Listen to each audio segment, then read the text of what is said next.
അപ്പം നമ്മളിത് കാണുന്നത് ഒരു CPU ആണ്. കമ്പ്യൂട്ടറിന് നമ്മൾ ഉപയോഗിച്ചിട്ടുള്ള CPU ആണ്. പക്ഷേ ആ CPUവിൻ്റെ മുൻവശത്തേക്ക് നോക്കുമ്പോഴത്തേക്ക് നമുക്ക് ബ്ലൂടൂത്തിൻ്റെ കമ്പോണൻസ് വിറ്റിരിക്കുന്ന ബോർഡ് കാണാൻ പറ്റും. താഴെ കുറേയധികം വോളിയം കൺട്രോൾ കാണാൻ പറ്റും. താഴെ പൈലറ്റ് ലൈറ്റുകളൊക്കെ നമുക്ക് ഇവിടെ കാണാനായിട്ട് സാധിക്കും. അപ്പോൾ ഒരു CPU ഇതിൽ ഒരു പവർ ആംപ്ലിഫയറാണ് ഫിറ്റ് ചെയ്തിരിക്കുന്നത്.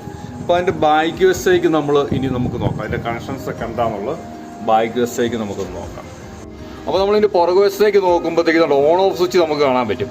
അതുകൂടാണ്ട് നമ്മൾ ഇവിടെ വരുമ്പോഴത്തേക്ക് ഇത് HDMI കേബിളും അതിൻ്റെ കൺട്രോളും അതിൻ്റെ പൈപ്പിൻ്റെ കൊണ്ട് ഔട്ട് തരാൻ വേണ്ടിയുള്ള ബ്ലൂടൂത്തിൻ്റെ കോർഡറും അതാണ് ഈ പുറകെ കാണുന്നത്. ഈ പുറകെ കാണുന്ന സംഭവം. ഓ ശരി ശരി. അപ്പോൾ അതിൻ്റെ കണക്ഷനാണ് നമ്മൾ അതിൻ്റെ മുകളിൽ കാണുന്നത്. താഴെ ഇന്നാണ് കാണുന്നത്. ഇന്നാണ് കാണുന്നത്.